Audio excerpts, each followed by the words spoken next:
Since we see that he has a little small power of rulership over this world right now, we've been given some great advice by the apostles that walk with the Mashiach. 1 John 2 and 15. 1 John 2 and 15. Love not the world, neither the things that are in the world. If any man love the world, the love of the Father is not in him. So that's why we commanded, don't love this world. It's ran by the enemy, and if you love it, you ain't dealing with the Heavenly Father. You know what I'm saying? Not at all. Drop down to the 16th verse.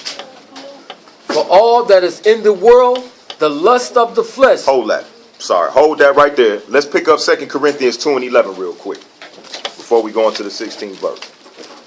2 Corinthians 2 and 11.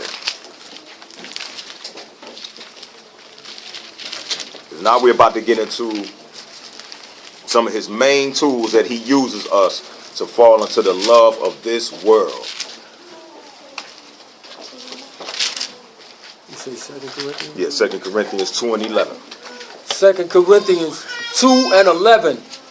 Lest Satan should get an advantage of us, for we are not ignorant of his devices. So this is why it's imperative that we study in this thing right here. Don't let Hasatan let these devices ruin you. You have to have knowledge of that and wisdom. So this is why we're going through this, so we can have that.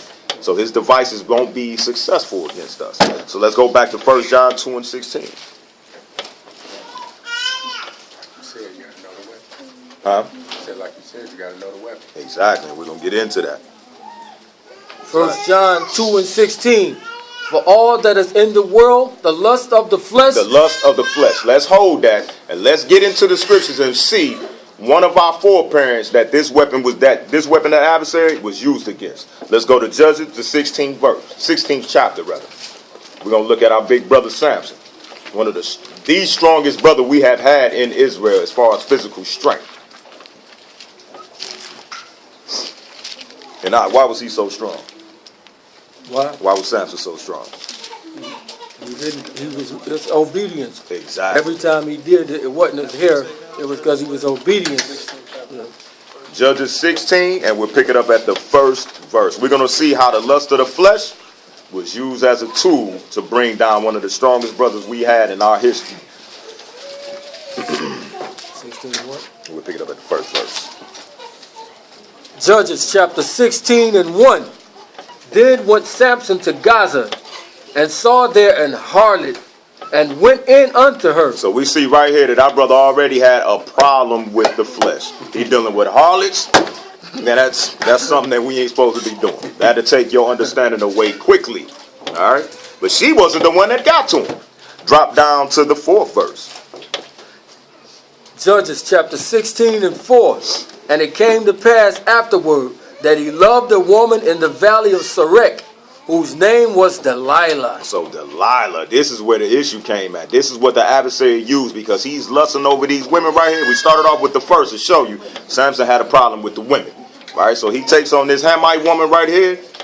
That's going to be his downfall, because he's lusting of the flesh. Read on.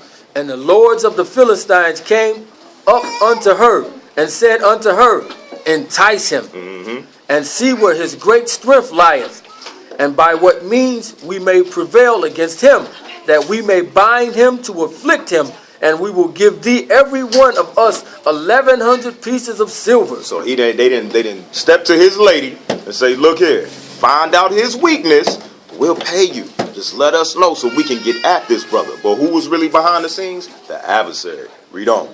And Delilah said to Samson, tell me, I pray thee, wherein thy great strength lieth, and where wilt thou mightiest be bound to afflict thee? So she's asking, brother, why are you so strong? Why can you beat up so many people and nobody can stop you? You know what I'm saying? If she really loved the brother, she wouldn't have did this thing. But because of mammon, the love of money, she was easy prey. And that was the adversary making war against him. Let's drop down to the 15th verse. You read all the way down, you'll see. Eventually she laid down on Samson, and he eventually gave it up. He was playing with it for a minute. Like, wrap me up with a rope and do this, do that. You know what I'm saying? He played games with it. He didn't divulge his secret. You know what I'm saying? He was smart at first, but because of that lust of the flesh, he didn't want to lose this woman. He ended up giving it up. Drop down to the 15th verse. Verse 15. And he set And she said unto him, How canst thou say, I love thee, when thine heart is not with me? And now she playing games on the brother. You say you love me. You don't love me. All these times I didn't try to get you trapped up with these dudes. It just didn't work. You know what I'm saying? His brother folded over though. Read on. Thou hast mocked me 3 times, and hast not told me wherein thy great strength lieth. And it came to pass, when she pressed him daily with her words, and urged him so that his soul was vexed unto death. So what did Samson do right here? He didn't stay strong. He didn't remain. Exactly. This brother did not stay strong and use those vital weapons that he had, which was the obedience and faith in the Most High. He didn't use these things. He fell out. It said, read that verse again. And it came to pass, when she pressed him daily So every day she pressing down on this brother. And what? With her words, and urged him so that his soul was vexed unto death. So this brother was sick to death, like B said, shut up. He should have told her to beat it. You know what I'm saying? Because why are you trying to bind me? What is this? You know what I'm saying? Exactly. You supposed to be my woman. What are you doing? But he didn't do that. I just want to know. I ain't know me, man. Exactly. Read on, brother. That he told her all his heart, and said unto her, There have not come a razor upon mine head, for I have been a Nazarite unto the Most High from my mother's womb. So now he didn't open up his secret to his spiritual strength. His father and his mother were commanded to make him a Nazarite from his youth. And they followed that commandment. Samson followed that commandment. But now, because of the lust of the flesh, he didn't want to lose this woman who's trapping him up. He fell completely off. Read on. If I be shaven, then my strength will go from me, and I shall become weak and be like any other man. So he laid open the door. Okay, go ahead, take away my strength. I'm not going to follow that commandment anymore. And that was the fall off point. And that's how Satan tries to get us with the lust of the flesh. Try to lure you with anything that you might be lusting after to pull you away from keeping the commandments of the Most High, so he can come in and ruin you. Drop down to the 23rd verse. Now this is the key here. This is why we know that behind the scenes, this was the adversary moving on Samson. Read that 23rd verse from the top. Verse 23. Then the lords of the Philistines. So the lords of the Philistines, these mean the rulers. So what do the rulers today do when they want to have power over whatever the situation may be? The quote-unquote Illuminati, what do? Oh, they get the athletes and Right. And they come at you with the women. And they go sacrificing to their gods. You know what I'm saying? They do all of these things so they can have power over you. Read. Then the lords of the Philistines gathered them together for to offer a great sacrifice unto Dagon, their god, and to rejoice, for they said, Our God hath delivered Samson, our enemy, into our hands. You see that? So they went and gave props to their God. And we know that Satan is the God of what? This world. Elder Martin? Huh? Say that mean old devil. Who is Satan considered to be the God of today? This world. Of this world, exactly. So all these different gods that these nations sacrifice to, they dealing with the adversary. You know what I'm saying? Showing you that that's who it was that was coming against Samson. And Dagon is the fish god. So when you see that little thing on the back of these people's car with the fish with Jesus in it, it go to this right here. Also, when you look at the Pope and their cardinals, and they had that hat, then when you turn it to the side, it looks like a fish on top of his head. That's what that represents. As silly as it may sound, that's exactly what that represents. Because they're dealing with Satan behind the scenes. All right, let's go back to 1 John, 2nd chapter, and the 16th verse. Let's go to the next category that he uses.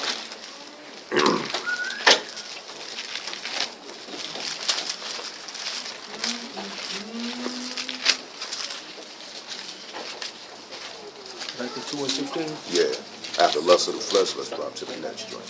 What we doing, bro? We're going back to 1 John 2 and 16. 1 John 2 and 16. For all that is in the world, the lust of the flesh and the lust of the eyes. The lust of the eyes. Let's examine the lust of the eyes. Who fell in Scripture according to the lust of the eyes? We got a great example of that. Who? Yeah, David did. But let's look at his son. 1 Kings 11. King David definitely fell with the lust of the eyes, looking at Bathsheba on that roof, and did a wicked thing. But his that kind of went down the line a little bit, unfortunately. Let's look at King Shlomo. Yeah, Lot's wife. That's a real good example. Lot's wife. Who that? Lot's wife. Oh my gosh, there's so many. You know, Yeah, it is so many is ridiculous. Let's go to 1 Kings chapter 11, and we'll pick it up at the first verse. A couple of these names. You can chop them. It don't matter. 1 Kings chapter 11 and 1. But King Solomon loved many strange women. He loved many strange women. According to the law, B. What was the king supposed to do in regards to women? As far as having how many he can have. Right. Yeah, he only one. Right? Now, he wasn't supposed to multiply. You wasn't supposed to have no innumerable host of wives. And according to the law, who was he supposed to marry? Israel. Israel. So read that from the top. But King Solomon loved many strange women, together with the daughter of Pharaoh, women of the Moabites, Ammonites, Edomites, Zidonites, and Hittites, of the nation concerning which the Most High said unto the children of Israel, Ye shall not go into them, neither shall they come in unto you, for surely they will turn away your hearts after their gods. Solomon clave unto these in love. Now, 9 times out of 10, all of these women that were selected from out of these nations he was not supposed to marry was probably pretty women. So looking at them, oh, I got to have her. Bring me that Edomite. Bring me that Hittite over there. You know what I'm saying? He fell through the lust of the eyes. Read on. And he had 700 wives, princesses, and 300 concubines. And his wives turned away his heart. You see that? So now, with the lust of the eyes and led him to the lust of the flesh, so on and so forth. So now the adversary is working overtime. He's opened up completely. Read on. For it came to pass, when Solomon was old, that his wives turned away his heart after other gods, and his heart was not perfect with the Most High's power, as was the heart of David his father. Drop down to verse 7. Verse 7. Then Solomon built an high place to Chemosh, the abomination of Moab. Now, before Solomon fell off right here, what was he responsible for building? The temple of the Most High. So he turns around through the lust of the eyes, and the adversary and won this thing over him and built a temple to Ha-Shaitan and all the fallen hosts. All because he didn't stay sharp. He didn't stay sharp in the laws and let himself be opened up to the many tactics of the adversary. Read on. The abomination of Moab, in the hills that is before Jerusalem, and for Molech, the abomination of the children of Ammon. And likewise did he for all his strange wives, which burnt incense and sacrificed unto their gods. And the Most High was angry with Solomon, because his heart was turned from the Most High power of Israel, which had appeared unto him twice, and had commanded him concerning this thing, that he should not go after other gods, but he kept not that which the Most High commanded. So this is another tactic. You know what I'm saying? The adversary won against Solomon and pulling him away through the lust of the eyes. So it's imperative that we make sure that we keep a check. Like what Job said about his eyes? I made a covenant with my eyes. That's an important thing, to make sure you look straight on. For us brothers, in the APOC it tells you, don't gaze upon a maid too much. You know what I'm saying? Don't be too much looking at what your brother got as far as monetary means. None of that thing. Because that will open up the door for the adversary to come in and suck you away. Let's go back to 1 John 2 and 16.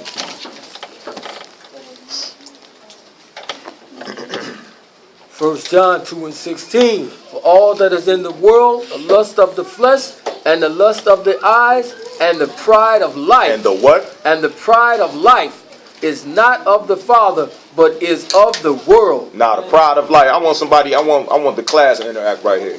Give me some examples of the pride of life. Cars. That's a good example. Sister Monica? Give me some examples of the pride of life. He said cars. and grease and things of that nature. Exactly.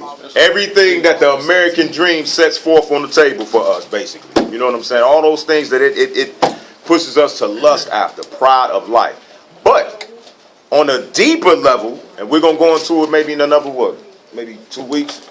On the deeper level, the pride of how Shaitan's going deeper.